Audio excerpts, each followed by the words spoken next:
Siyabingelela ababukeli bale television abanikazi bomkhalanga TV. Namhlanje silala sikhona eThekwini. SiseThekwini la sikhona endaweni yakaMakhutha. Ngiyakhumbula ukuthi ngelinye ilanga sake sakhipha i-video ethi amakhaya ethu mathathu, khona ikhaya lakaMakhutha, khona ikhaya laseNlazi, khona ikhaya laseMayville. Namhlanje sisekhayeni lakaMakhutha. Sizoqhubeza ke i-episode ebesikhulume ngayo ukuthi kwenzakalani ngempela ezweni. Sicela ukuthi nani babukeli nisisize emakhaya ukuthi ngempela kwenzakalani. Ziningi izinto ezenzakalayo, luningi ushintsho esilibonayo ezweni. Sifuna ukuthi sibheke ukuthi lolu shintsho luyavumelana nathi thina abantu, abanye abamakholwa, abanye abangona amakholwa, kodwa lolu shintsho luyasivumelana nathi sonke. Namhlanje ke sizokhuluma ke la sinaba abahambeli ke noma ama-members amanye awethu kubanikazi bomkhalango akhona la. Kodwa le debate esiyenzayo noma le nkulumo esiyenzayo namhlanje akuyona esizothi ikhulunywe abanikazi bomkhalango, kodwa sithi le nkulumo esikhulumayo ikhulunywa abahlali baseNingizimu Afrika, bamakholwa, abanye babelaphi, abanye ba-general nje ngokuba umphakathi. So namhlanje sizokhuluma ke inkulumo esizothi silalelisane nani babukeli emakhaya, sizi ukuthi ziyahambelana. Namhlanje ke sizoqala ukubingelela ngapha esandleni sami sokunxele nginobaba wethu ubaba uMadlandona. Ucela ubingelela ababukeli uMadlandona. Siyabingelela kakhulu babukeli abanikazi laba bomkhalango. Siyabingelela, sithokozele ngokungena kakhulu. Azoxoxa futhi sazibakuningi sisazobonisana nawe. Ngibekela phambili sihamba nawe, sibingelela nasekhaya kaMgobhozi, sibingelela iy'dala zakhona. Ngoba singena okubalulekile kakhulu kwekhaya laseZiyolo, into esiyisebenzisa kakhulu yethunywa ley'dala. Siyabingelela ekhaya kaMgobhozi. Siyabonga baba uMadlandona. Umama olandelayo sibingelela sichaze ukuthi ubani. Ngiyabingelela babukeli abanikazi bomkhalango. Lokhulumayo uMama Dlamini ohlala eMlazi, ngomunye wabanikazi bomkhalango. Siyajabula nje ukuthi samukelekile la ekhaya kaMgobhozi, sizoxoxa ngalolu daba esoludingida namhlanje. Ngiyabonga. Silandelise ngomama olandelayo, asibingelele naye. Bheke nje lapha ekamereni. Siyabingelela kuNingizimu Afrika yonke, sibingelele nasekhaya kaMgobhozi, sibingelele nabanikazi bomkhalanga. Umama uLthuli lo okhulumayo, sisazoxoxa sixoxisana ngokubonisana ngezinto ezikhona noma ey'thinta iNingizimu Afrika noma ey'thinta abantu abaphilayo kulo mhlaba. So nje sisazofisa ukuthi mase siliqalile udaba esifisa ukuluveza noma ukuvulana amehlo ngalo, ubese-ke nathi sikwazi ukuthi sithole ukuthi ngempela ikona kuphi okufanele kwenzeke. Siyabonga. Bingelela umama wethu lapha, umama kaMgobhozi ayichaze nawe ukuthi umama kaMgobhozi simfosile ke babukele emakhaya ngoba uyakhala ukuthi impela hayi umkhuhlane umbambi, kodwa kuthi hayi ababukeli bayamdinga kangene naye kukhona esizokuthola kuyena. Mama osibingelele babukele emakhaya. Ngiyabingelela South Africa yonke, ngibingelele nabazali bokusinabo, nababukeli bonke be-channel. Namhlanje sihlangene sizoxoxa sibonisane ngokwenzakalayo ezweni ukuthi kuyikona noma akusikho. Amen. Siyabonga babukeli emakhaya. Okhulumayo ke uBeniko Dlamini, kodwa i-channel esikuyona namhlanje abanikazi bomkhalanga TV. Nihambe ke babukeli emakhaya, ni subscribe kule channel, bese nipress ibhele ebomvu, bese niyashare futhi lo msebenzi esininikeza wona ukuze le channel yethu ikhule ngamandla. Ningi imisebenzi esazonikeza yona nezinye izinto eziqondene nobaba uManana, njengoba nazi ukuthi abanikazi bomkhalanga basuku lo baba uManana. Ziningi izinto esizonixoxela zona noma siniveze yona lawo ma-video nobaba uManana, amanye angakaze azavele. Namhlanje ninenhlanhla ukuthi nithole le channel ezonivezela zonke lezo zinto lezo. Namhlanje ke sinesihloko esinaso ke last week noma kule episode esidlulile kade sikuyona esithi kwenzakalani sifuna ukuthi sithole sithi halamuzi kancane ngoba kukhona lapho sake sadlula khona sangaqeda kunalento ethi amazayoni akhonze ebusuku ngibe nombuzo ukuthi akhonze ebusuku akususe lapho ukukhonza ebusuku ngabe mhlambe khona umholi owayisungulela ukuthi ukhonze ebusuku noma kunevesi lethi akukhonze ebusuku noma mhlambe kuyinkolelo noma mhlambe usiko lwethu thina amazayoni ukuthi ne ukhonze ebusuku manje ngifuna ukuthi ke kuba kuyihambile zethe khona manje la mhlambe bathi nje ukuthi fahla basinikeze uvo lwabo ngoba ukhona umbukeli wethu omunye oke wathi yena ubona ukuthi ukhoza kwethu ebusuku siyasizakala ngoba ebusuku kunemoya nezimpi kaSathane kusho ukuthi ke amazayona ayakwazi ukulwa naleyo moya mangabe kusebusuku kodwa ke ngifuna ukuzwa kubahambeli bethu ukuthi namhlanje lento ekukhulunywa ngayo ukhoza ebusuku sizothi nje halamuzi kuyona siyadlula ithini Madlandoni badlali lento ukukhonza ebusuku kahle inkonzo eyiyona nje mesizobuyela inkonzo yabantu abadala inkonzo yabantu abadala so idala isona sikhathi ebusuku la sisebenza khona ngidala kahle isikwazi ukuxhumana naye lobeshilo omunye umbukeli wamcosha ethi imoya yena ibiza nomoya kodwa isona sikhathi sikwazi ukuconnecta nabantu abadala kahle ebusuku lecture khona yonke into ikwazi ukusebenza eqaleni lithi iBhayibheli kwaba khona ubumnyama ebumnyameni kwavela ukukhanya so ke ile sikwazi khona thina ukuthi sithole izinto zethu ebumnyameni base kuvela ukukhanya hayi cha uyibeka Madlandoni angifuni isande kakhulu bawile nizobhala nina lapho ima-comment wenu nisho ukuthi nina nibona kanjani ngoba mama sithi phela wena ubona kanjani hey mina ngokwabo ukubona nawo kwabo ukubona ukuthi izayoni why zisebenza kakhulu ebusuku ingoba emini sincane isikhathi izayoni isikhathi esiningi yabo nje mengabe inkonzo ku2:11 yayingena ngo11 kufanele iphume ngo2 emini manje sincane leso sikhathi ngoba uzoshaya u2 uzodlula kuze kube o4 kanti la ebusuku abo ngo9 ziyangena ziyajika abo ubusuku buningi buningi ubusuku koze manje emini makuyisonto isikhathi sinana akuprofiteki kahle kuthiwa qaphu sheshe kuyeba so nje ngibona lokho ukuthi mina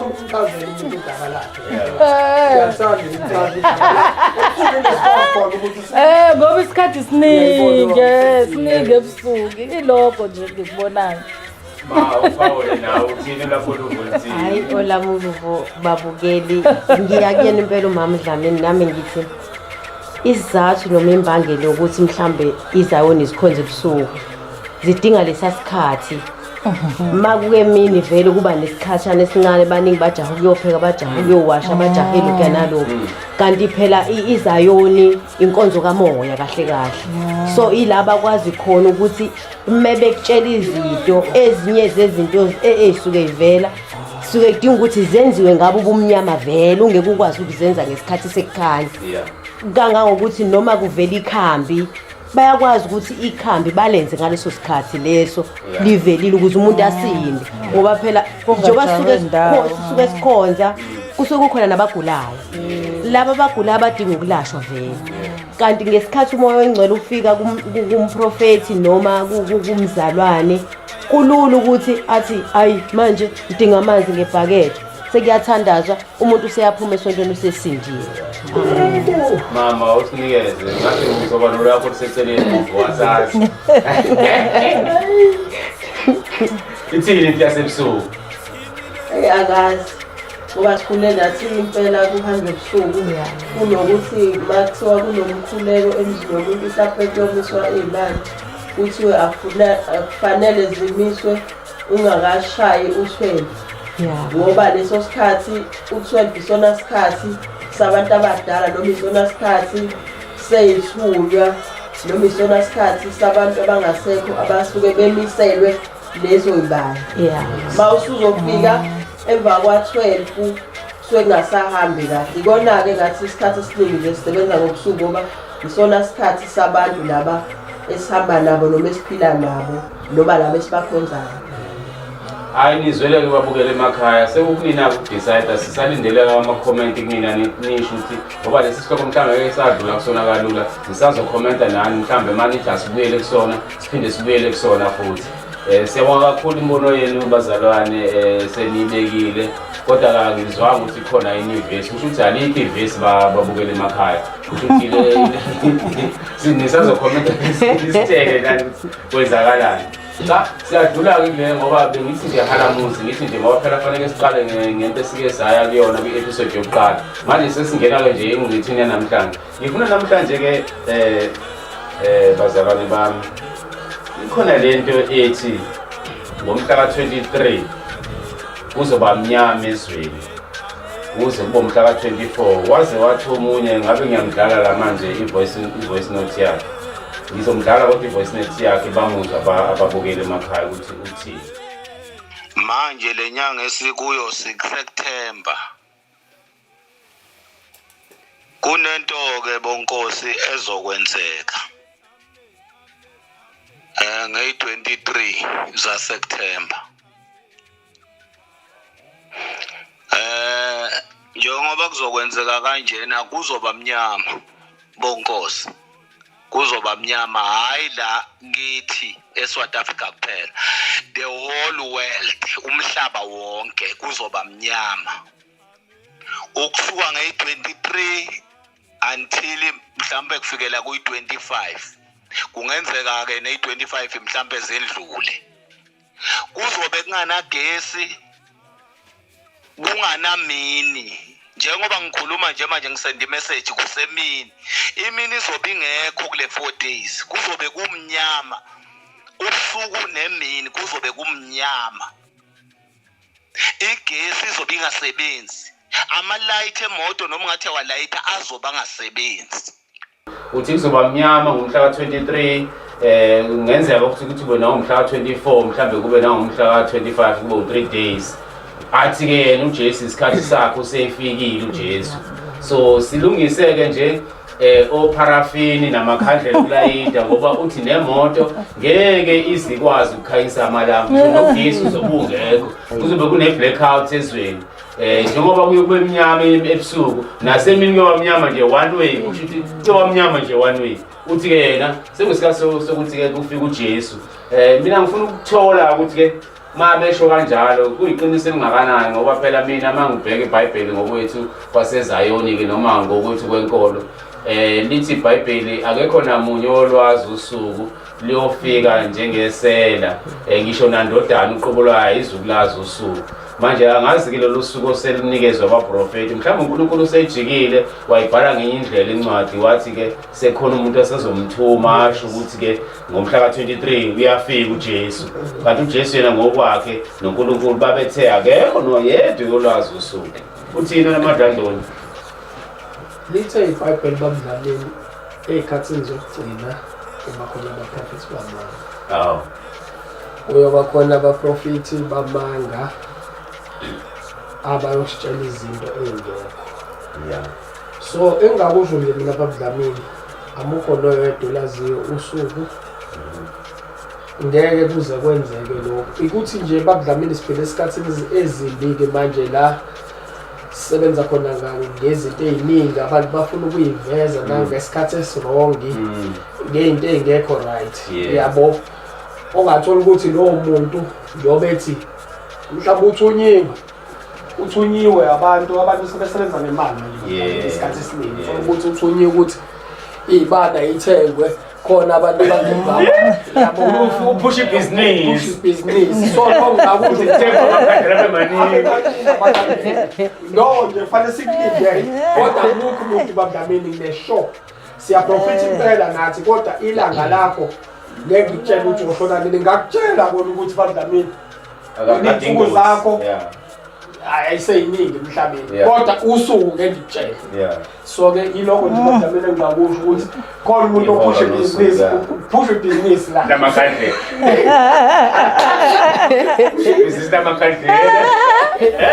kodwa ngazi ke phela mhlawumbe kuwa ngingasho kodwa la bampopoza phusha ibhizinisi Namakhandlela.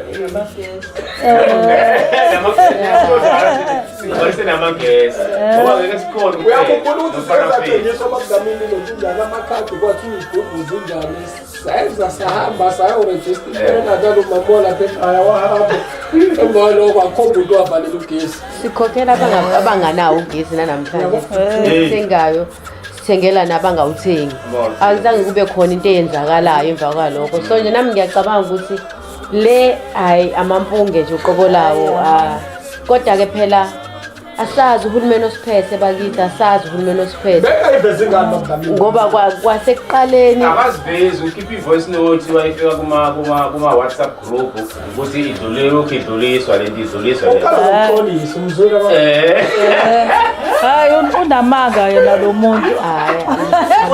Unamanga nje. Mhlawumbe usuku lwakhe la insuku zakhe zokugcina. Mhlawumbe uyena ofayo osebonana noJesu. imoto bedameni uthakathaka Namalambe emoto ngeke azakhanya. namafoni ngeke asebenze kodwa futhi ezobe-charge-iwe Noma eshajiwe agcwala. njengoba sichaja manje nangu siyachaja la mamuntu ogoza yakithi ndeyado ngayikhanya into ezobeda ngoba lapha kuno-on and off la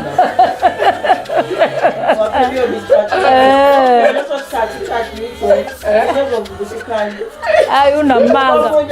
omunye kwa-EVN osengowesifazane-ke manje naye xwayisa futhi ngathi owesibili Ushilo kufanele senze sure ukuthi amawindi siwavala ngamaplastiki lawa amnyama bhimi umnyango uma ukuthi nesicaphe seglasi nakhona ufaka uplastiki abamnyama ngoba once walunguza uzobona into engafanele uyibone mangqongqoze ngisho ngase umuntu ingane yakho ungavuli wame kwavula senambile nonke ngendlela amadimoni obegida ngayo emnyango Shothi manengiyela amadimoni azobengena yonke le nami mizi. kuza ukuthi babengenayo i-toilet endlini abantu bazokwenza impompi njalo semnyango bazokwenza njalo i-3 days bevalele Ugesi bevalelekile kumnyama. Banamanga abantu.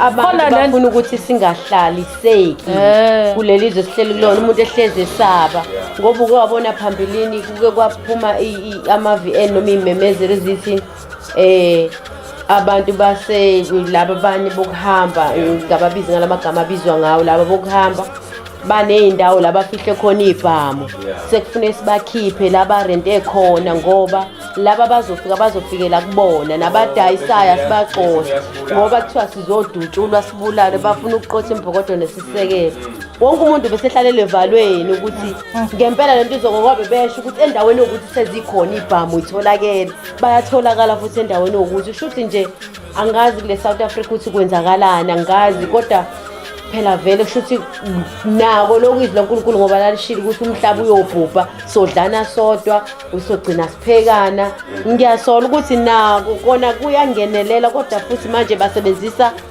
ukuthi khona izinto uNkulunkulu ayibeke ukuthi zizokwenzeka bona sebefuna ukuzenza ngendlela yabo nothi ngale ndlela uNkulunkulu ayebeka ngayo Yesu washo ukuthi umbuso uyophendukelana wodwa kuyafana nakho kodwa indlela bona sebekwenza ngakho kodwa nje singakucela abadlamini mhlawumbe babukeli lokhu emakhaya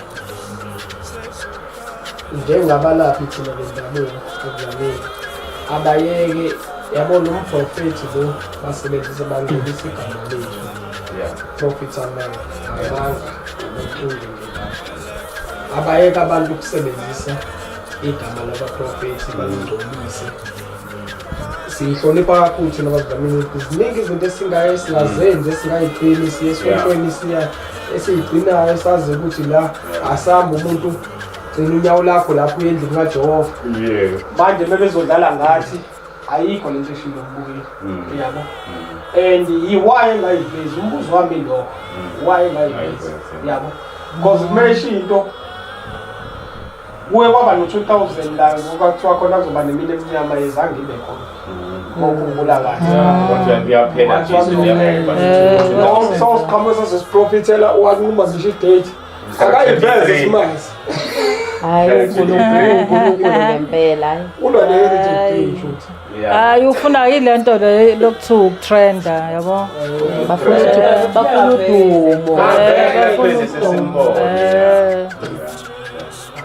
uzovela kanjani eqamba amanga bazothina abamaziyo ingakho sithi phela kukhona abamaziyo ngeke avele kodwa idlala ngathi angadlali labantu thina ziningi izinto esiyilindele ukuya phambili ngo-2024 abantu bafuna ukumisa izinto zabo benze zonke abantu wadlala ngabantu ufuna bakhansele zonke into zabo yabo ekugcineni kungasenzakali lutho hayi ngeke kwenzeke lutho njengoba besho nje baba uMadlandoni sasithukile kuthiwa uye 2000 so kuzofiwa kuzobhubha sahlala sithi hawu Nkosi yami naku seku-99 sikuthene naku namanje sisakhona kwenza lutho ayikho ndabeni ingulwazi abantu bayazi ukuthi ngo-12 isikhathi sazidala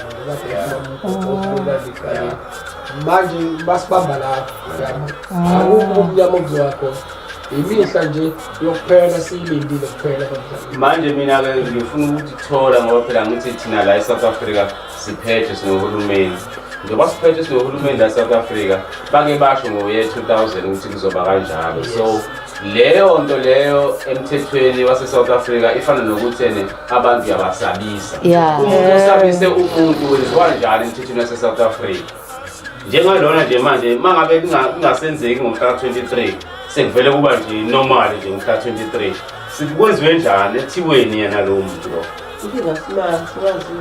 akekho khona no iyazi ukuthi mampopoze kanjani lento khona labantu okuthiwa contact information technology ye-IT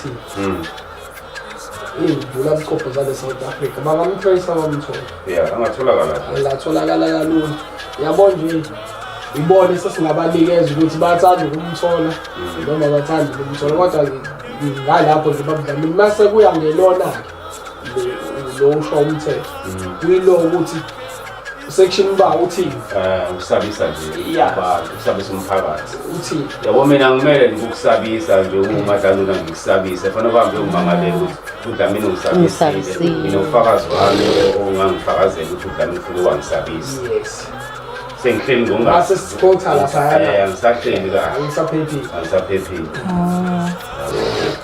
no hayi siyezwa babukela emakhaya ngithi niyayizwela la sazi-ke nini enimaziyo lo muntu okhulumile nalokho ofakazelana naye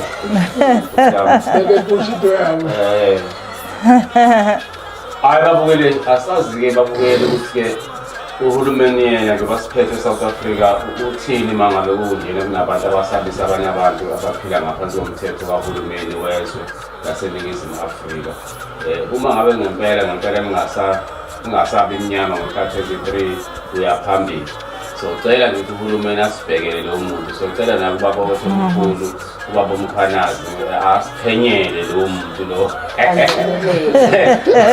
asiphenyele nalo muntu lo avele simbone ukuthi njengoba eprofitile nje indaba zosabisa izwe phela ukusabisa izwe lokho phela kusho ukuthi nje thina solala ngomhla ka-22 sine-problem singazi ukuthi kuzoba 23 kunjani mekwenzeka-ke lento ayishoyo angithi uprofithile umuntu uma kwenzeka ngempela-ke sekuba mnyama kungasayi onye umuntu owazi isonto la emhlabeni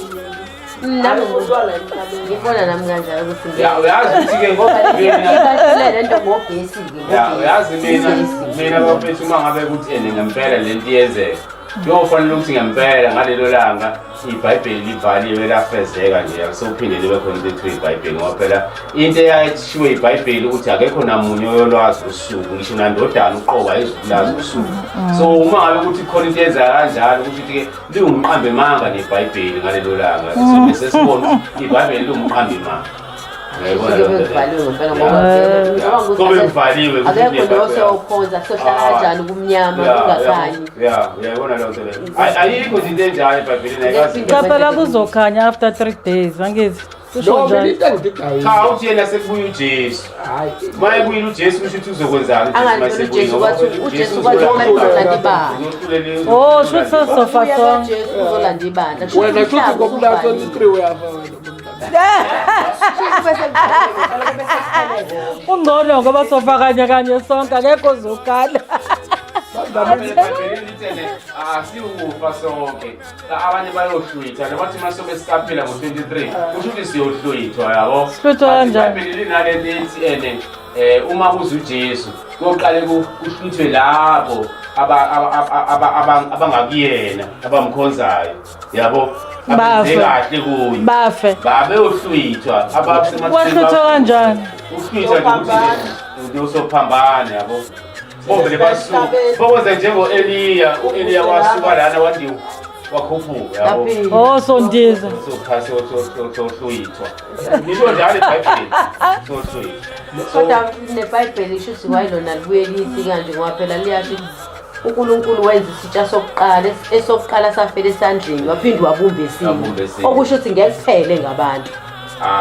Mayesebuya yena ezolanda ibandla lakhe noma sekuba mnyama. Okusho ukuthi kuphelile ngabantu. Lesi sitsha ekhuluma ngaso kusho yobe sehlulekile ukuphinda sena. Kube sekuphelile phela ngoba kuthiwa phela uma kufika uJesu kube sekusuku lokugcina lo uzobe selanda ibandla lakhe nabayebhujisweni labasebenzele khona abayebhujisweni abayiphileni basebephileni abasebenzele ekuphileni. Babla mhlawumbe ngelinye ilanga sokwesikhulume la. Yeah, kufanele sibe sihlaziye ngokweBhayibheli. Lento le ngokweBhayibheli right iBhayibheli unale nto ekuthiwa inkomo mase kuba lento ekuthiwa isiko. Babla mina asoya lapha kuJesu lapha kaNkulunkulu singavelanga abantu bakithi.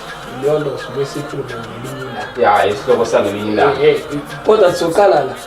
Soqala khona Lesoqala khona. La ehlwithweni.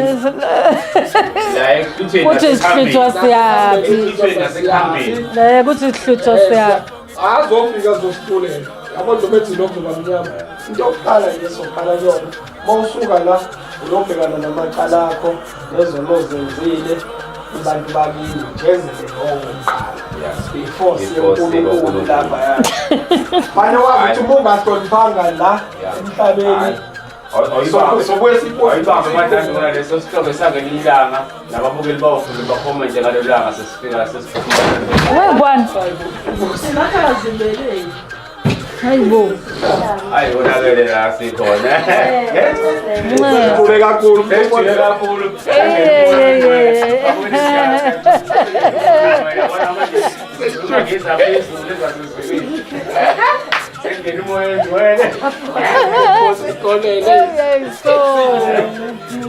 Sekunyuke ngilozi bazalwane hayi phela kukhuluma abazalwane la. Awulimalanga wathi. Hayi abonakala. Cha ngilungile bazalwane sizobuye sikhulume le. Ake singene kulenye ke manje engicabanga ukuthi eyokugcina le topic esikhuluma ngawo manje kuyiyona kakhulukazi esihlanganisile namhlanje. Le esihlanganisa namhlanje ile ethi uhulumeni useshaya umthetho wawuphasisa wathi abantu besilisa sekufanele bashintshe babizwe ngezibongo zabantu besifazane ukuthi nje mina njengoba ngowaDlamini kufanele ukuthi nje umama wasekhaya mina ngibizwe ngesibongo sakhe kuthiwa hayi lapha na ikasangwena khona kaDlamini. Manje kukhona izinto engizozibuza kodwa ngifuna ukuthi ngiqale sidlule kubafowethu laba ichaze le ukuthi ngempela i-right into uhulumeni avela uphasisa umthetho athi sekunelungelo lokuthi umuntu wesifazane bangene emshadweni nje kungena uDlamini noSangweni emshadweni bese kuthiwa ke lo wesifazane uyena sekuzothi isibongo sakhe singaphezulu sekuthiwa hayi uDlamini uSangweni oshadile washada uDlamini. Yabo sekuthi ke lo muzi sewumuzi wakaSangweni kodwa kube kuuDlamini isibongo sakaSangweni isona esisona kufanele siphansi. Ngifuna ukuthi ke sihlazi kahle ukuthi lento uhulumeni aseyenzela iphasisa ilungile yini noma ayilungile yini. Is a right decision inethathwe uhulumeni ngaphandle ukuthi thina asiconsult noma abona azwe kuthina njengabahlali baseNingizimu Afrika abansundu asazi noma mhlambe iya implementwa yini kubantu abayezinye izizwe. Ngiyacabanga ukuthi ngoba umthetho waseSouth Africa kusho ukuthi implementiwe ukuthi nakubantu bazinye iy'nhlanga njengabelungu amandiya amakhaladi ikhona yini le nto. uMadlanduna ungasinikeza nje mhlawumbe ukuthi wena-ke uMadlanduna-ke babukele emakhaya uyasazi isintu futhi umlaphi wendabuko ufuna ukuthi nasichazele ukuthi-ke mina uma ngishada nje sengizoba ngibizwe ngokuthi-ke hhayi lapha nekhaya kaSangweni iy'ngane ezizobe ngiyizala mina ayisezikube zabaDlamini sezothi uma yishaya ama-ID zithi Sangweni. Ikhona into ezoba njalo Madlanduna noma uyavumelela into kanjalo. Cha lento ithi lento mowazi kahle wanuzazi uqala ukuthi ubani uvelaphi ufunani izinto ezokusiza lezi empilweni. Angimshiyi ngaphandle inkulumo yakho yahulumeni lapha yana uma ngabe ayikho into enjalo abaDlamini. Into yokuqala le uma shada noma moshadela uyashada noma uyashadelwa kunebhokisi osuke ukhishwa ngalo. Madlanduna uyibambe kancane. Ngifuna mina uMadlanduna sibheke ukuthi lento kahulumeni injalo. Mhlambe lelo bhokisi okhuluma ngalo ukuthi wona lelo bhokisi sezophathwa umkhwenyana yena sezophathwa wena Madlanduna. Ngifuna ukuyilanda lapho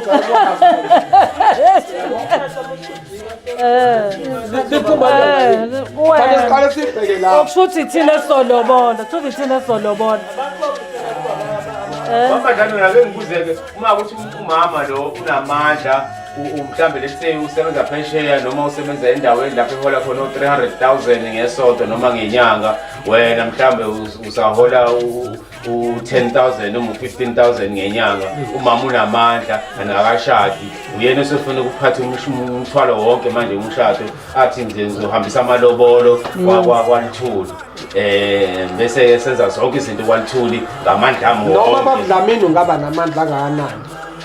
Even iBhayibheli liyasho ukuthi indoda iyinhloko yomuzi noma ungaba namandla amangakanani awungeke uze ube ngaphezulu kwendoda. Lokho nje fanele sikubuyele ezizulwini. Sibuyele ezizulwini indoda nje iyohlezi inhloko kuwena ohlezi ubaba wasekhaya. Yabona nje ukuthi baba nasekuqaleni angithi umuntu oqala owadala uAdam ngokweBhayibheli owesilisa.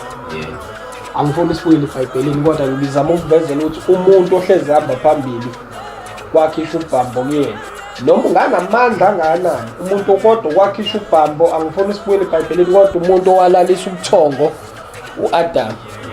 Ingawo lithi iBhayibheli kuhle mebe babili ngoba bayavusana oyedwa mewile omunye uyamvusa.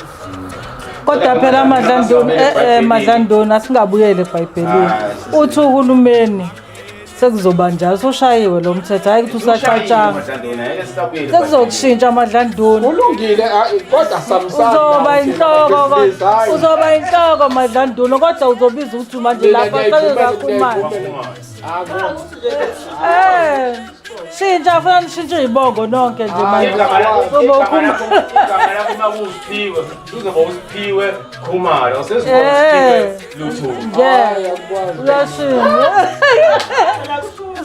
Kusho uhulumeni akaphathi indaba zeBhayibheli. Ungaliphathi iBhayibheli. Ukuthi yabo la uke waya umthetho wase-South Africa. La uke waya khona abaDlamini uke wathi ngokwama-culture like India namaSulumane nani nabelungu. Into yokuqala ofanele uyazi lawo bantu banento yabo futhi uhulumeni thina njengamaZulu usibeka ngaphandle kwelethu isiko. Asisho njalo uyasikwasa discrimination lo yabo uyasikwasa cause amaSulumane ayishintshile indlela enza ngayo yabo. Akwazi uhulumeni mayenze esebeke lo mthetho ngeke ayishintshe. Ngeke azabe ngeke bayishintshe laba bantu. Yini thina?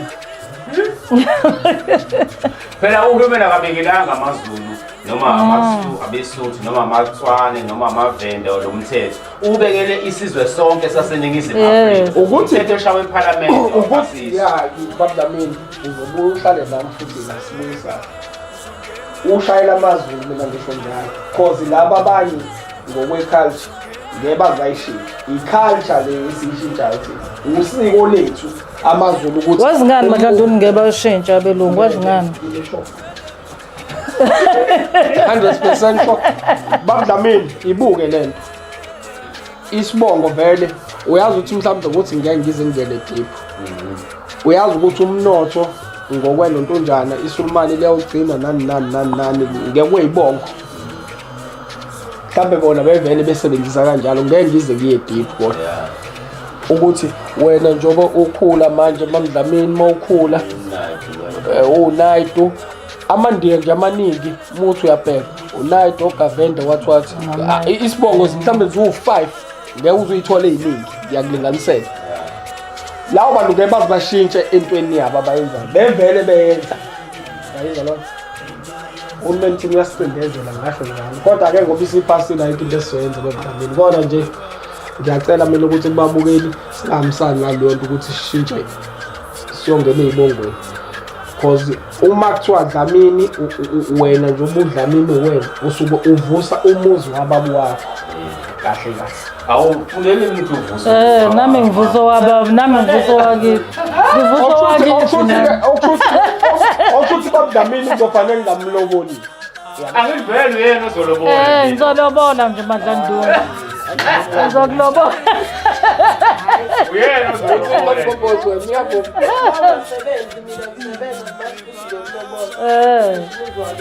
ya ngivusa umuzi nami isibongo sakaSangweni ngandithi isibongo sakaSangweni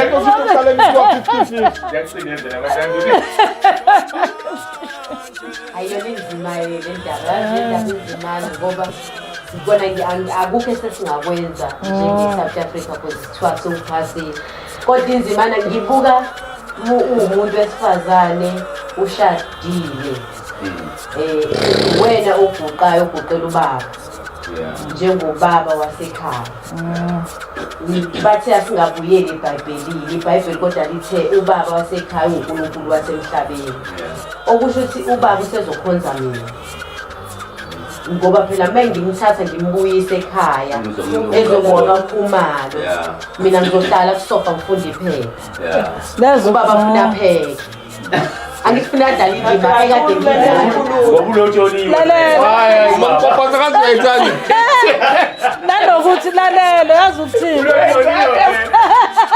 yazi ukuthini okunye angithi manje yena mangabe ngoba sengizokwandisa isibongo sasekhaya kaSangweni ayeke umuntu asaba nengane eyodwa embi mhlawumbe uzoba na 5 10 enzela ukwandisa isibongo sakithi yabo akithi mina sengizobuza kaSangweni zonke le ngane akithi andisa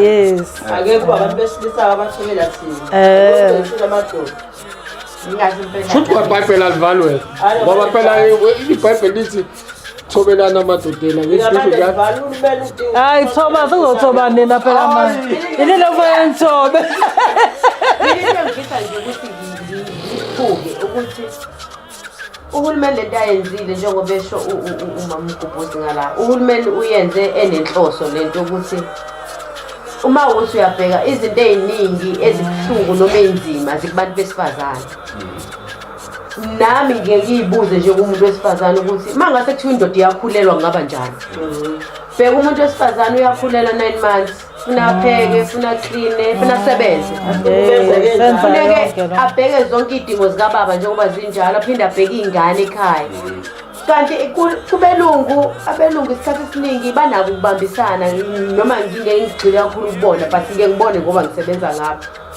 ingane mazuthi ubaba unengane yakhe umlungu owendoda unengane yakhe azoyigeza ashintshe inamweni ayifunze nonkosikazi uneyakhe kodwa kuthina la kumaZulu ayishintshe inabukeni kubelungu bayakwenza lokho ayithatha ayishintshe inabukeni kodwa kumuntu kuthina bantu bomdabu ubaba ngeke aze angisize mangithi baba nayo ingane hayi vela sakubona umsebenzi sho uhulumeni ngempela kahle bamugobhoza uqinisile mayithi kunezinto ayimonile ezenzekayo uthina imake manje mase sekushintsha isibongo kuzokwenzeka yini ukuthi baba shintshe nabuyeni kuzokwenzeka. Lo vele ngeke kwenzeka. Ubevinjwe yini wasekuqaleni? Yini ebemvinjwe? Anganiphela manje unale nto Ubangavinjini. ezimbophile naye. Hayi isibongo. Into ebalulekile kule nto mindset. Ukuqonda umutshayile into engqondweni uzoyenza. Ungabe ungayitsheli ukuthi le nto ngenzeni. Kuyafana Mina le nto niyibuka i-right. Kodwa nje abakhongile mina ene ngithi mina ene kuyafana ke nje mina ngoba noma ungashintshi isibongo usazoqhubeka wenze lokho kade ukwenza. Bawumemeza sakwenza. Bezingane. Imali aba.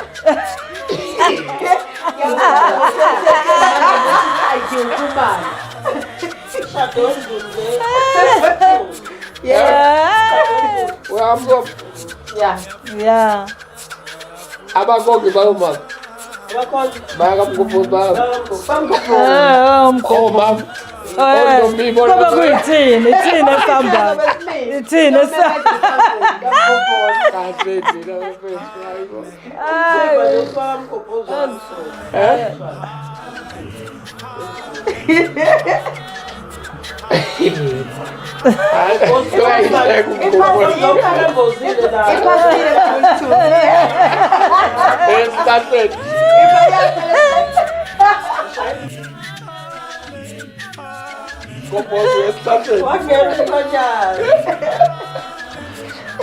Hayi kuhamba kanjalo nje. Nami nge-10 yami neza lapha. Siyabonga ukubonga nje nokuthi hayi Ngokuzayo bese kwenziwe konke lokho. Bese kwenziwe konke lokho ke sizoshintsha isibongo sizobiza isangweni. ngiyabona nje ngathi lesibongo Hayi. ngaqalisha sibele isheshe.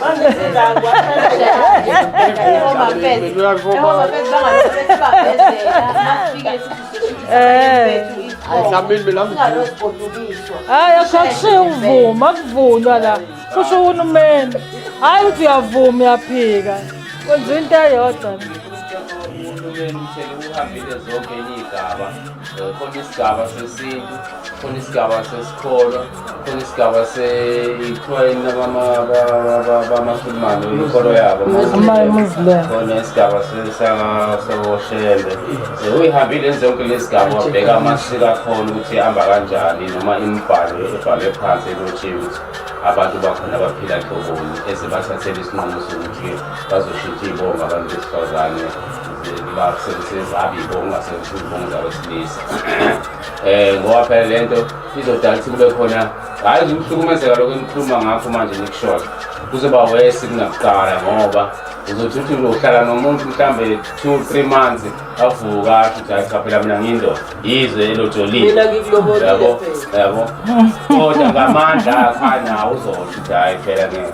Ngoba phela lapha eBhayibhelini ikhona incwadi iTestament elidala noma ngingasayikhumbula kahle incwadi kodwa ikhona iTestament elidala la kukhona umuntu wesilisa uyahamba ayokhipha amalobolo umuntu wesifazane. Ikhona incwadi enjalo sizoyivula ngelilanga leyo ncwadi siyibheke eBhayibhelini yabo. No nanokuthi-ke phela uPawulu masefika masibuya lapha eBhayibhelini uthi abesifazane abathobele abayeni babo yabo. Uthi-ke uKristu wayeyinhloko yebandla kanjalo nendoda iyinhloko yekhaya la uyayibona leyo nto leyo. Manje asazi noma uhulumeni uke wathatha ukuyibheka Uyayishintsha phela uhulumeni le. uthe halamuzi nje phezulu. Noma lapha ePhalamende mhlambe kuhlela abantu abamakhosikazi kuphela mhlawumbe amadoda awekho yini ayicubungule le nto before iphasiswe ngoba phela ngicabanga ukuthi lapha ePhalamende khona amadoda futhi amadoda lapha ePhalamende abantu benkolo abantu besintu abantu abomdabu baseNdiya namakhaladi akhona nabilungu bakhona banama-cultures abo bonke labantu ngabe uhulumeni mhlawumbe bonke labo bantu bakwazile ukuyicubungula le nto before bayiphasise yini noma mhlawumbe asikakasizwa thina isizathu esenza ukuthi uhulumeni akayiphasise lokho. Nawe mbukele emakhaya akusitshela ukuthi mhlawumbe khona thina isizathu esiseqala mhlawumbe ashiye uhulumeni ukuthi njengoba sengiyiphasisa le nto ngiyiphasisiswe ukuthi u-1 no-2 no-3 that's why ngiyiphasisile. ngoba umama bekhala nje bathi hayi ngingenxa ukuthi besihlukumeza kakhulu ngeke sisahlukumezeka uma kuyithini esilobolayo sesiphatha amadoda. Kodwa mina bamadandona ngi-understand baphethe kahle kahle. Hayi kodwa nanokuthi nje bandla mhlawumbe uhulumeni ubonile ukuthi thina abantu besifazane si-strong. Umuzwa ongenawo umama ekhaya uyakwazi ukubona uma kukhona ubaba kuphela. Uyakwazi ukuthi lapha khona ubaba nje kuphela nje. Kodwa uma kukhona umama kulelo khaya uyabona ukuthi lapha khona umama. So imizi eminingi iyakwazi ukuvuka ngomama. Mhlambe noma ekhona ubaba enza izinto mhlambe sebenze support kodwa ngomama amakhaya amaningi ayama. Ake ngibuyeke la ngithi ke mama ukuthi wena unamandla okulobola. Ake sibhekise siyithene lento sithi around. Sithi ke ngoba amadoda amanje ngithi uthi unamandla wena usebenza unamandla amaningi. Amadoda manje anamandla ayathatha amakhosikazi amabili amathathu uyabo ngokwe-population yasezweni ithi abesifazane baningi ukudlula amadoda nasekudaleni vele abesifazane babeningi ukudlula amadoda ngoba amadoda ayefefele empini kusala abantu besifazane babe baningi manje uma ukuthi-ke nina sekwenini enamandla kusho ukuthi-ke kuzofuna ukuphinde futhi lo mthetho uthene nina thathani isithembu. Ngibona ngathi isithembu sizovalwa Ngiyashoda. Besingasithandi kwayisona-ke Phela mesothatha isithembu ukuthi indoda ibe namakhosikazi awu-3 besingekho mina-ke nje bengeke nje ngize ngikujabulele lokho bengeke nje ukuthi ngishere ubaba nomunye umuntu. So uma sekuyimina engizolobola kuzoba right ngoba ngizolobola yena ngihlale naye soba u2 angeke aphinde futhi athole omunye umuntu ngoba imina engizobe ngithatha yena. Nanokuthi-ke phela ithuba lokuthi ayofuna omunye umuntu ngaphandle. Angithi ushilo wathene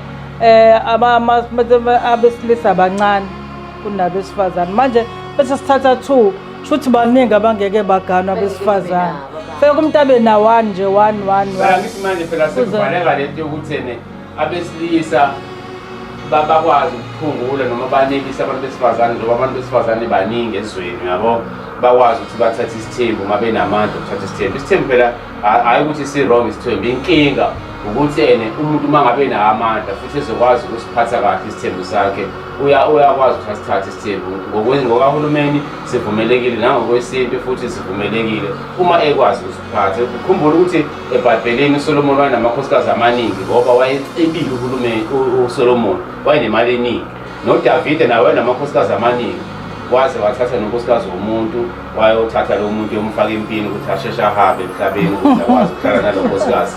So ngame amagama amakhosikazi vele abantu besifazane baba baningi kunabantu besilisa. That's why kuba khona into ekuthiwa ngesisikhathi kube lento ekuthiwa isithembu uyabo. So ke angazi ke mangabe ukuthi ngoba phela uma uthi wena usulobola indoda usuyivalile le ndoda noma ngabe iyafisa kuba nesithembu ngeke isaba nesithembu isithathwa abantu ababili. Kuzakalani kuzokwenzakalani futhi kuzoba cha kuzoba mnandi ezweni ayikho indoda engeke igane wonke amadoda azogana hayi ngoba wona mancane wonke vela ayivela kancane. Phela manje mase sibheka kahle lento nina nizowabanga la madoda ngoba azobe sephelile sethathe wonke Bese ishadile kuyishadi. Manje laba abantu besifazane abangenawo amadoda bayovusana labo bahlala lapha yana hayi washele labo bahlala phansi kwelendlu akekho ayaphela amadoda abesifazane basele bengena lutho.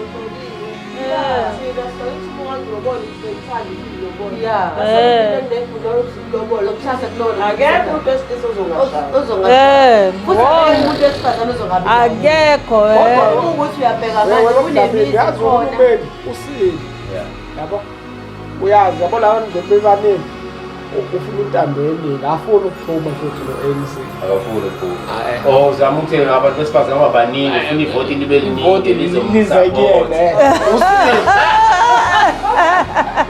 asibuye siyibuke nabantu ukuthi angithi manje abantu besifazane vele yonke into uyishiftela kubona ukuthi ukuze bamvotele Ngalesikhathi Cha, vele uhulumeni- sibancane nje. Yeah. Uya nomanganga. Nubona uhulumeni ubone labo homeless abagcwele emgaqweni.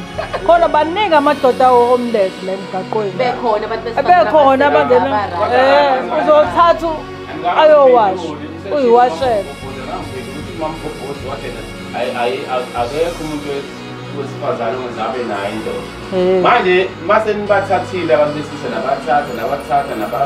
nabathatha base beyaphela abantu besilisa lo mbuzo awuphumi kumina. Kuzophela no-homeless. Abasele-ke ngoba nibaningi nina abantu besifazane. Laba basele abantu besifazane bazothatha abantu ngoba phela la madoda asethathiwe wonke la madoda lawa.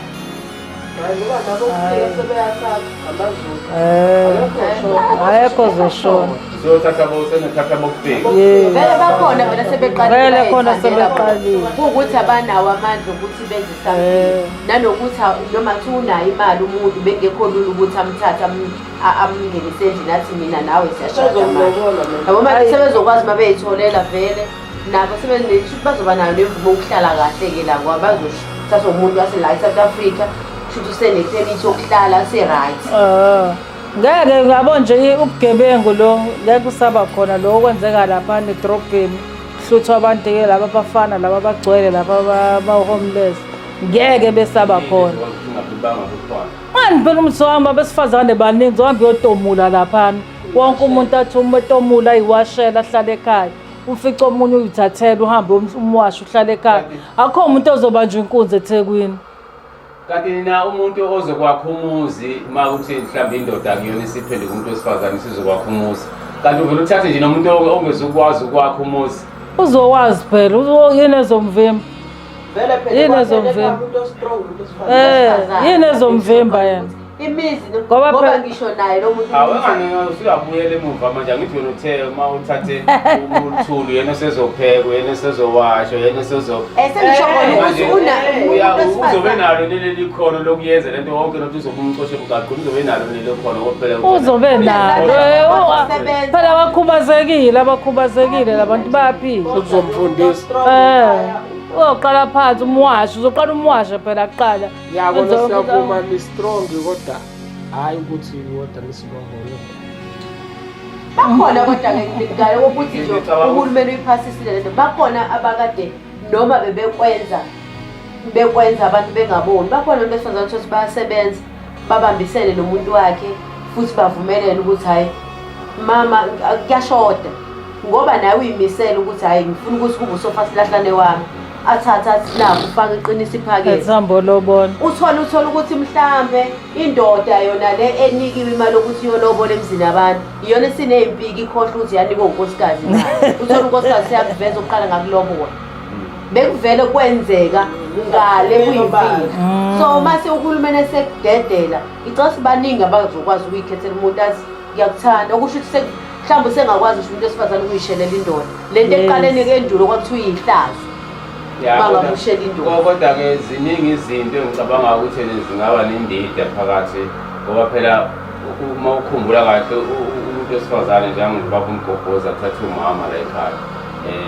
amenze unkosikazi ukurana nje umuzi uphatha umuzi umuntu wesilisa onekhono lokuphatha umuzi ofundisa ukuphatha umuzi umuntu wesifazane ukwazi ukukhulisa abantwana akakwazi ukuphatha umuzi ngemithetho yokuphatha komuzi yayibona leyo nto leyo imithetho yokuphatha komuzi nje ukwakha umuzi yabo angikhona ukuthi umuntu wesifazane angaba nalelo khono lokuthi aphathe ngoba phela uma ngabe ukuthi uyena lobolile kufanele ashaye imithetho la ekhaya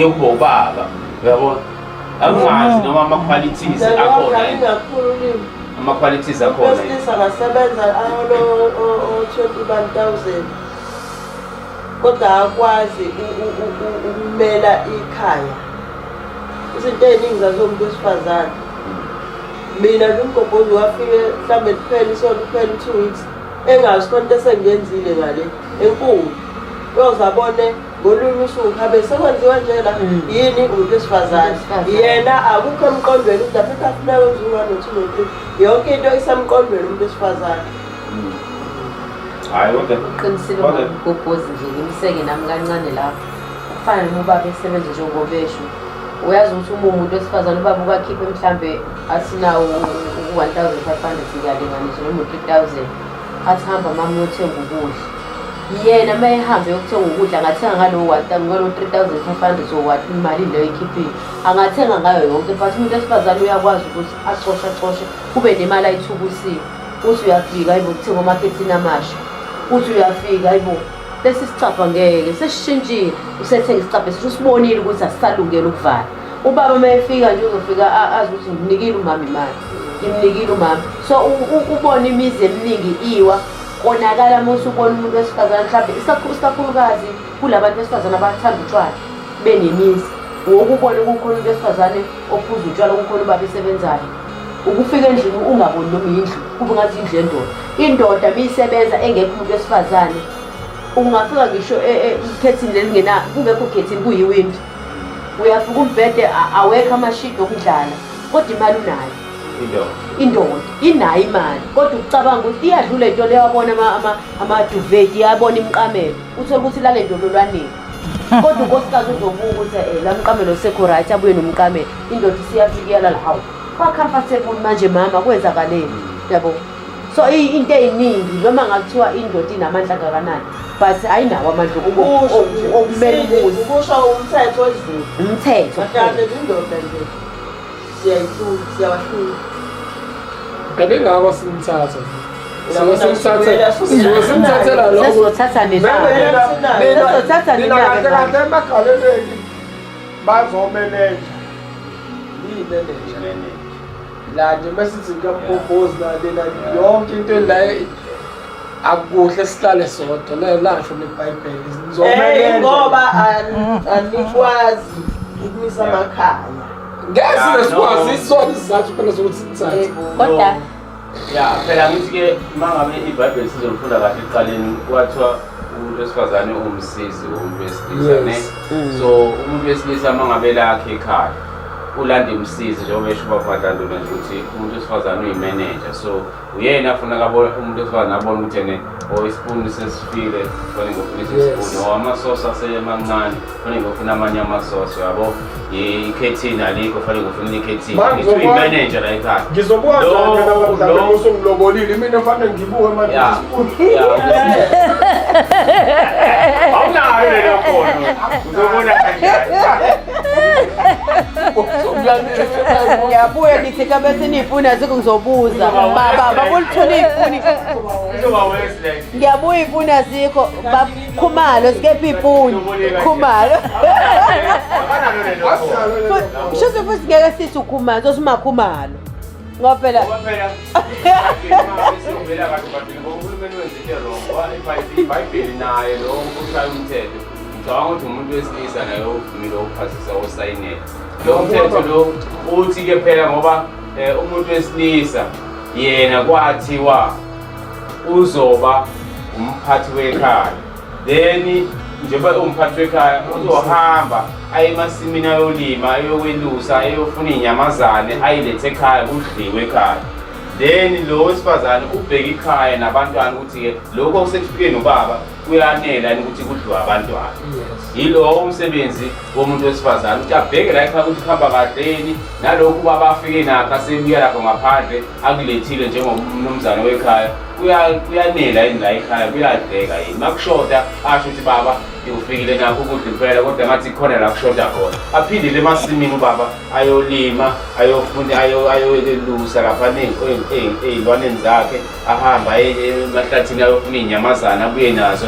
kudliwe la ekhaya umsebenzi kababa kodwa kakusezona-ke iy'nyamazane manje sekuyimali sofuna ubaba ahambe ayosebenza abuyisa imali la ekhaya athi ma nansi imali hambe emakethe hambe ey'tolo umama afike abone ekhaya akukho ukuthi athathe abuyise alethe ekhaya yabo abuze ubaba kwanelile ma athi hayi kushodile into engakanani adonsa imali ephaketheni futhi anikeze umama ahamba ayolanda futhi akokona umsebenzi kababa ukuthi abuke ukuthi likhethile amabhuda awashiwe izitsha igcoliwe hayi ubabomile nje amabhodo ezinjani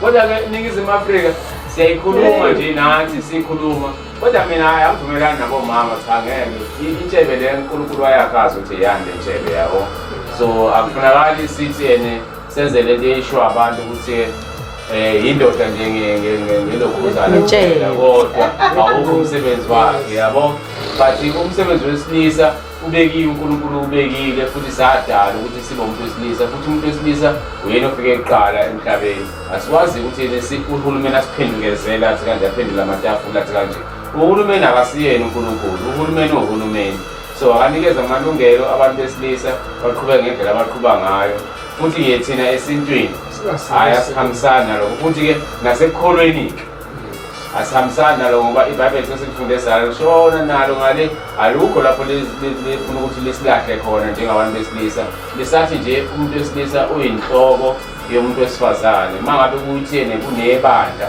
lithi-ke uJesu wayeyinhloko yebandla ehamba nalo uJesu wayehamba nabafundi bakhe abawu-11 uJesu yena wayephethe labafundi eyinhloko yalaba bafundi futhi uJesu uyinhloko yebandla kanjalo nendoda iyinhloko yekhaya nemfundisi noma ubishop uyinhloko yebandla uyena ogayida ibandla lakhe ukuthi lihamba ngayo indlela likhombisa indlela eya embusweni kaNkulunkulu so mina angihambisani indlela kahulumeni angazi-ke singayiphetha sithini le ndaba asiyiphetheni le ndaba abazalwane ngoba sesiyikhulume kakhulu sizwile uvo lomama bashilo bathi hayi bafisa bona ukuthi amandla abuyele kubona kodwa angazi lezi ngane zobe seyibiza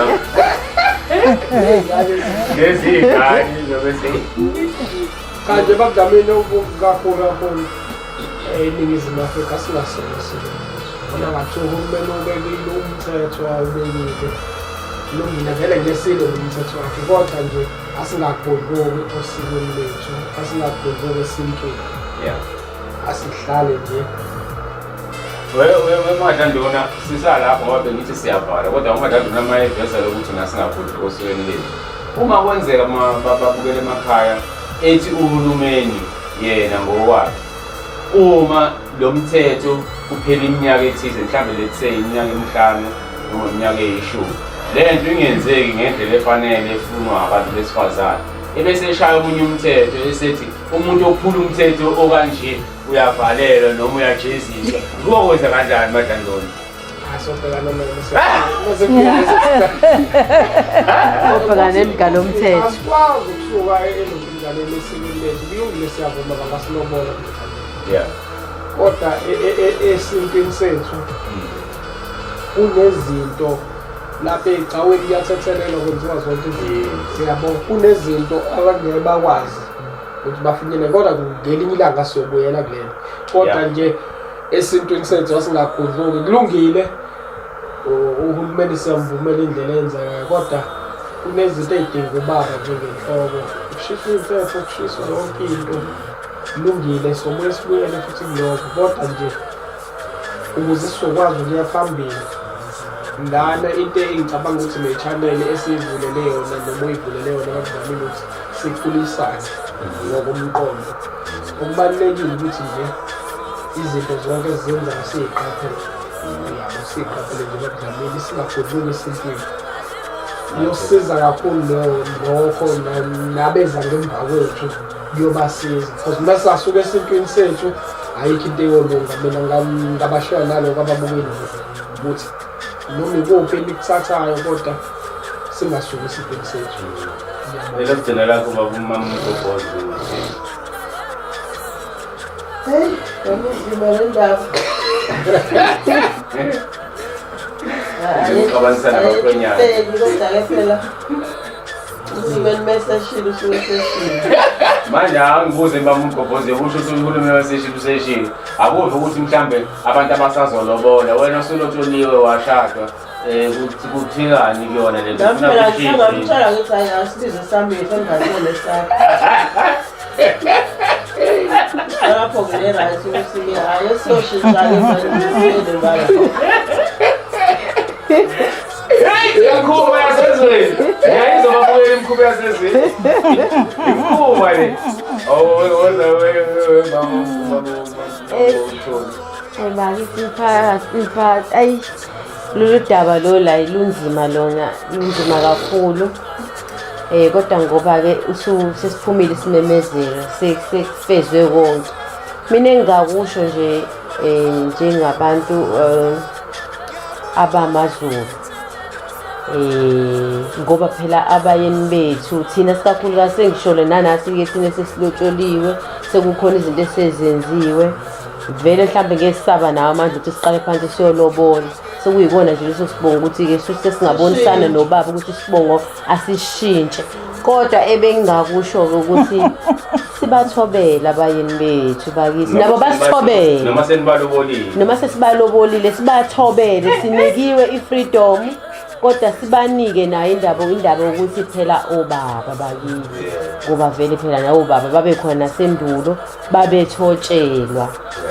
Ya, ngisho nje kanjalo nkosami, sibathobele noma sesinikiwe ipower-ke sinayo, sibakhombisa ukuthi sabantu thina.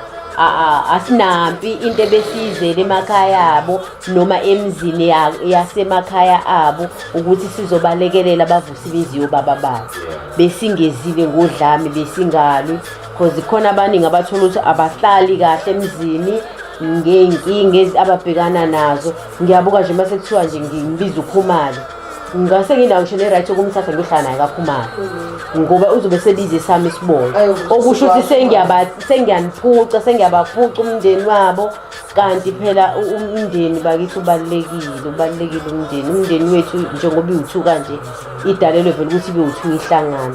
Nje engalisho nje lokugcina ukuthi sibathobele bakithi abayeni bethu, sibathande.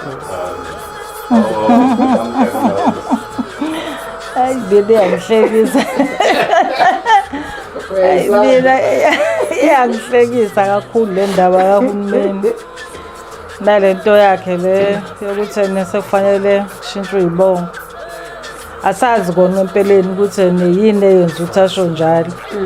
Yini ukususelephi ucabangeni ukuze ayisho yona leyo nto ukuthi sekufanele abesifazane kube yibona ababiza isibongo. Kodwa noma kunjalo njengoba esho umama ukuthi akumele sibathobele, sibathande, singabe sisathi ngoba naku sushintsha isibongo akuseyena uDlamini susangweni bese ngibona sengimkhulu mina sengizokwenza noma kanjani ngikudonse ngekhala naphambi kwabantu ngidonse ngentshebe yabona sengikhombisa ukuthi wena uyayibona senginamandla. Noma kunjalo nje esizweni sibathobela abantu besilisa, singabukisi ngabe ebantwini ukuthi yena usumkhulu njengamanje nje kuyenzeka vele lokho. Bakhona abantu besifazane avela akhulume nami kanjani nendoda yakhe angacabangi ukuthi le ndoda kuphakathi kwabantu ihlisa isithunzi phakathi kwabantu nje avela ihlafahlafaze nje ihlafahlafaze shothi sekuzoba niyabona kona nje kubalulekile ukuthi umuntu wesilisa umhloniphe ngoba manje kumehlisa isithunzi. Ya kodwa ake sibuyele-ke sesivala nje sonke kanye uhulumeni lokhu akwenzile ngempela kuyadinga afake umthetho ongazangakhonsathi abantu bonke ngokwey'nhlanga zabo.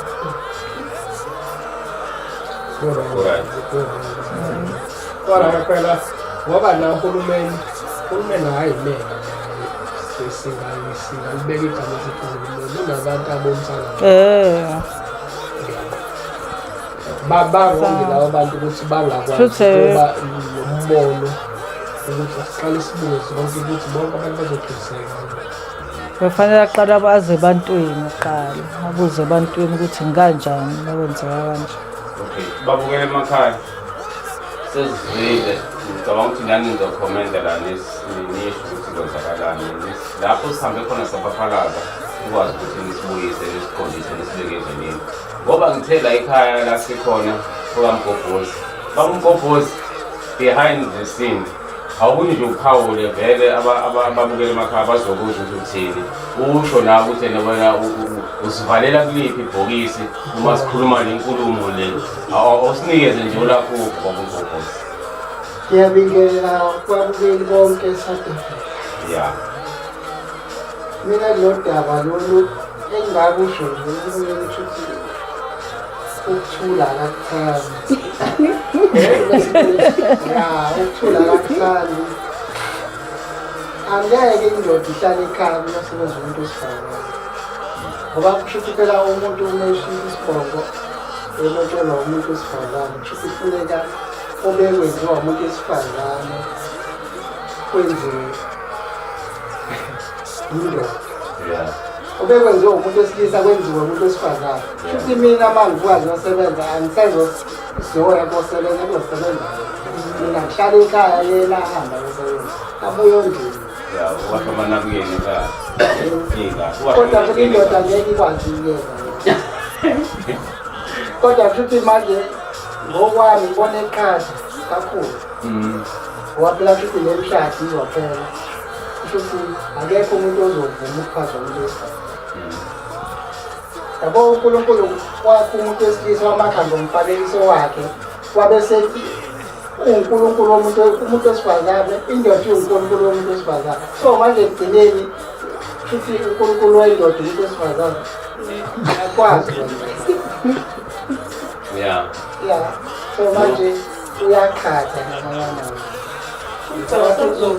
upaphalazile kakhulu akaqale phansi ayicubungule lento ayenzayo nalento ayiphasisayo yanakaya lento ekuqaleni yathi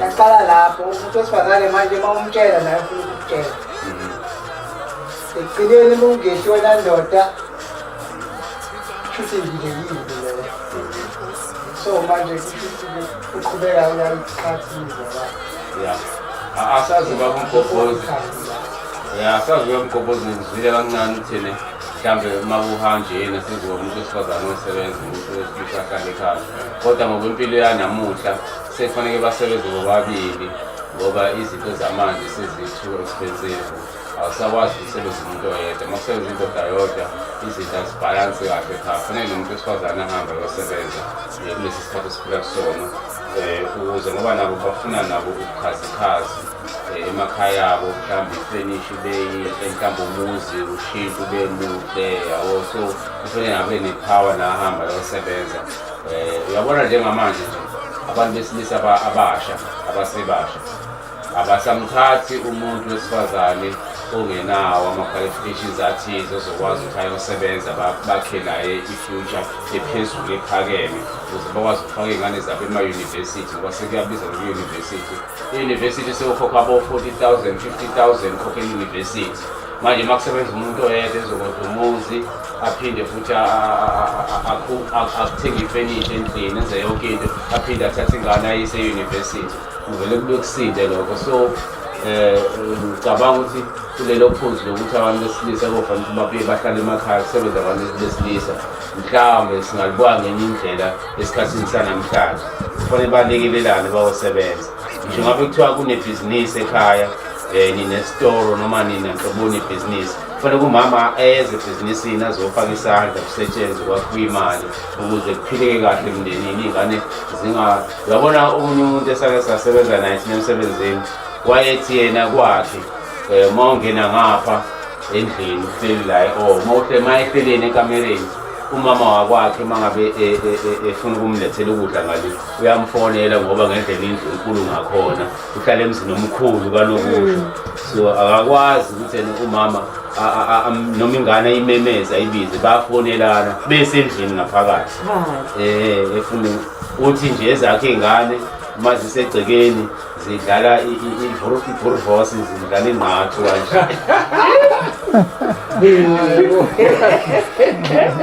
so kusho ukuthi-ke impilo leyo ngichaza ukuthi ngamanye amagama impilo leyo bukhazikhazi wayichaza ukuthi impilo yakhe yobukhazikhazi okuyiyona mpilo vele efunwa isimanje manje noma abantu abaphila esikhathini samanje so kusho ukuthi impilo injalo so kusho ukuthi-ke kufanele ukuthi angazi uhulumeni enze njani ngaleso simo asesishayile noma aqala abuye asiqale phansi asibuyekeze kabusha ngoba thina abantu abasekholweni asikuvumi nathi-ke futhi njengoba siyeZayoni sabantu abasekholweni futhi abayisebenzisa isintu abasebenzisa isintu asikuvumi lokho-ke impela ngoba manje obheka ngoba kaDlamini umuntu wesifazane menebhizinisi kukhona ibhizinisi angena kulona kodwa ekugcineni uzodinga umuntu wesilisa. Yeah.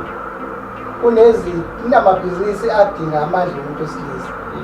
Kodwa manje ekugcineni yilakhe lo muntu wesifazane. Kodwa manje mase kufanele kwenziwe lelo bhizinisi ukucela umuntu wesilisa. Yes. So manje kusho ukuthi ke kuyaphoqa ukuthi indoda ihlale indoda. Yeah. Kuyaphoqa. No, kube uhulumeni ushaya umthetho ukuthi umuntu wesilisa must ukuthi abe nesithembu. Yeah. Ngabe kuthiwa ngabe kuthiwa umenzi nje wonke umuntu wesilisa manje abe nesithembu. Isithembu phela siya ekuthenini nisuke nivumelene. Cha sibuza makuthiwa umthetho aniphoqe athi nawo umthetho njengoba ubekiwe manje umthetho Mengabe nithandana niyabonisana. nawo ubekiwe Ngithi njengoba nakuma-boy khona kufanele ngiqale ngiye kuyena. Yabo mekuthi into leyo ezoba professional angithi umuntu bomlobola into professional leyo yabo kufanele ngize kuyena boy khona umuntu okanje uyavuma yini qala kuyena nje umuntu omdala mengavumelana naloo nto ngeke uzuyenza into ekhangapheliwe ngeke uyenze kodwa uzoshilotshika ngale ngeke Hayi asiyeke le i-topic yangelinye ilanga. Besifuna ukubheka nje la kuhulumeni ukuthi ke uhulumeni lo mthetho awushayele ngabe ushayele ngokuvumelana nabantu baseNingizimu Afrika noma ushaye ngokuvumelana neqoqwana leli liseParliament ngoba phela uma eshaya umthetho kufanele kazi uhulumeni ukuthi ushayela abantu baseNingizimu Afrika futhi ke ibona abantu baseNingizimu Afrika kufanele bawuvotele lo mthetho ngangcono ukhiphe ama-ballot paper wathi ke lo mthetho awulokhuzwe phansi kubona kahle bangaka abantu abawuvumelana nalowo mthetho ya bathi abangaka abantu abavumela usuyavuma manje ukuthi abantu bazobaningi ngingayisa lapha kumanje ube waveza ukuthi uhulumeni kusho ukuthi ubheke ukuthi abantu besifazane baningi babesebheka amavoti ukuthi mengase enze into ezovuna abantu besifazane uyangithatha akasuki la ikhona Shibe wahlala phansi yena nesigubo sakhe wayicubungula wathola ukuthi abantu besifazane bangakwazi ukuphinda bamhlalise bangamvotela esihlalweni akasuthi phela ipolitiki le ukhumbule kaMdlamini ipolitiki enye yabo nje ipolitiki njengoba efuna ukuhlala lapha asuki ngalesa sigulu sakhe yabo yena lawo mavota asihamba nawo ufuna ukuhamba nawo obheka ngoba kuthiwa kufakwa imali yeqolo bajabula kangakanani abantu besifazane uthi ethe ufaka ukhatha uthi cha sakubona akayizi ngendlela esimanje so nje mhlambe la mhlambe singacela ukuthi asiphoxise lesinqumo sakhe asithathile ngoba eyazayo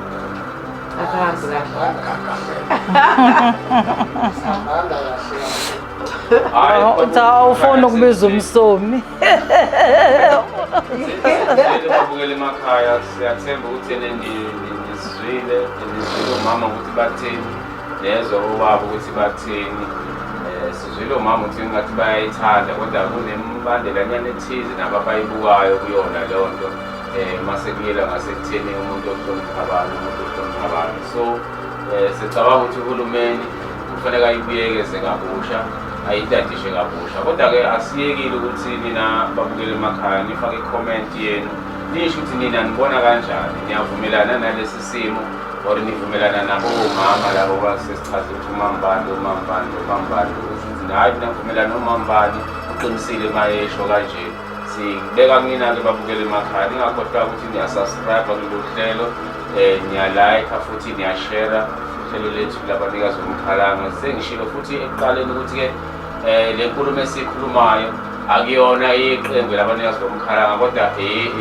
eyovo nje lase-South Africa njengoba nathi singabanikazi bomkhalanga singabahlali baseNingizimu Afrika so konke okwenzeka eNingizimu Afrika kuyasi-affecta kuyahlala kithi kufanele sizwele sikhiphe amavo ethu ngakho so-ke le nkulumo ebesisho-ke akuyona iqembu babukele emakhaya kodwa nje eyomphakathi njengoba sihlela nasicubungula cela ukuthi sizwe uvule ukuthi ngithini abazalwane abazangoma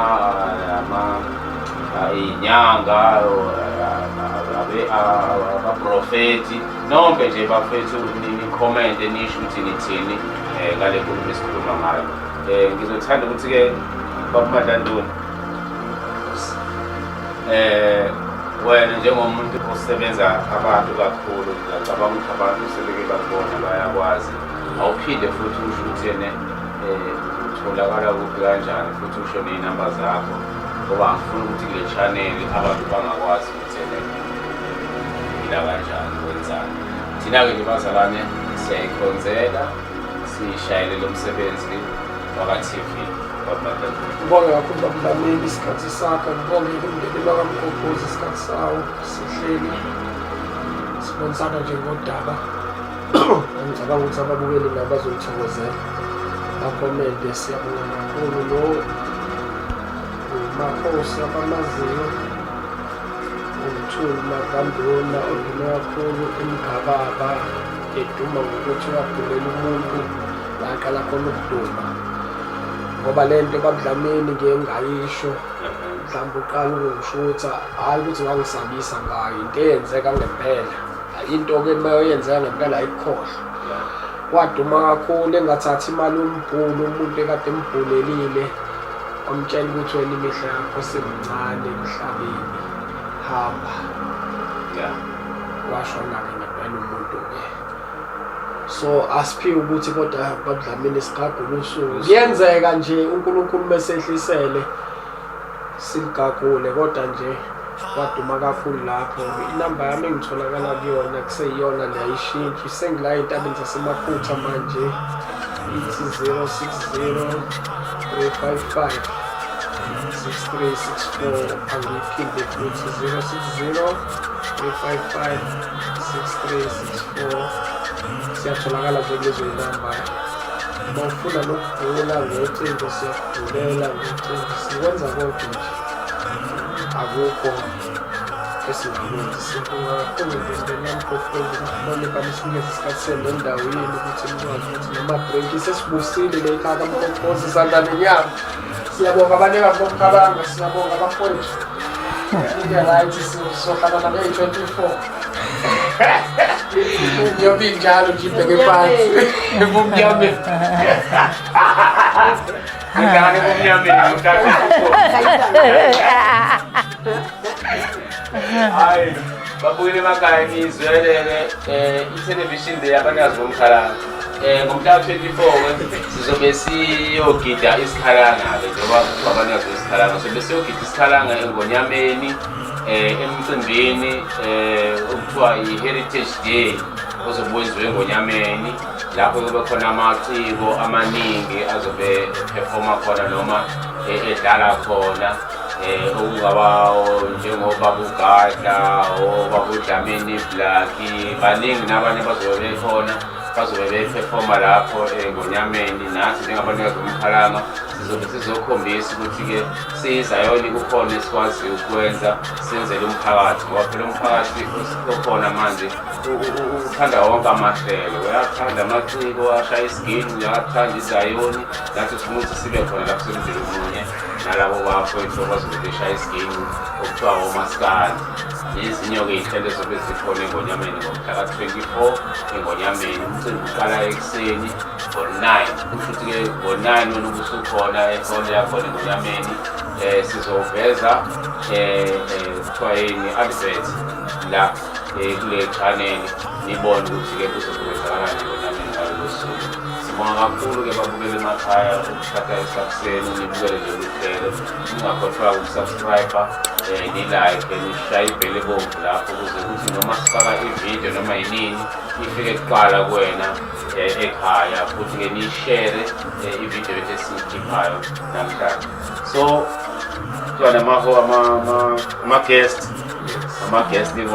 wabanikazi bafethu isikhathi senu ngiyabonga kakhulu ukuthi ninikeze lesi sikhathi sixoxe nani namhlanje ngiyathemba ukuthi nangelilanga futhi ababukeli bazophinde banibone futhi sikhulume nani ezinye izinto eziyaphambili nangalesi sikhathi mhlawumbe ababukeli sebenamakhomenti athinta lezi nkulumo kade siyithinta namhlanje siyophinde sibuye sihlale phansi siphinde siyimunyunge sibheke namakhomenti ukuthi batheni bese siyaphendula futhi kulawo makhomenti futhi-ke siyacela-ke ababukeli emakhaya thina njengoba sisebanikazi bomkhalanga nje sisendaweni yokukholwa ningasithuki babukeli emakhaya ningasithuki nathi futhi somphendula kahle ngeke sithi nithuke uma ubona ukuthi lento ayihambisani nawe udlule nje kuyona ungasethuki mhlawumbe uma ngabe khona lapho sikhulume kabi usitshele futhi ungasabi usithethe hayi la nikhulume kabi la nikhulumayo imagadagada ayizwakali kahle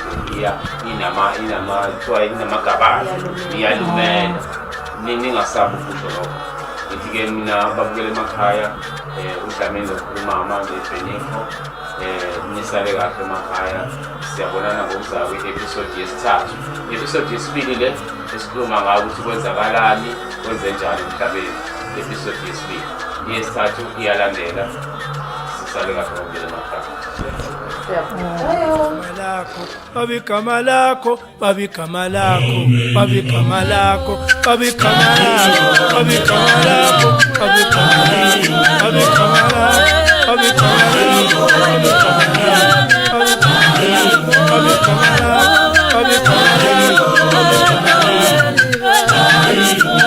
babigama lakho babigama lakho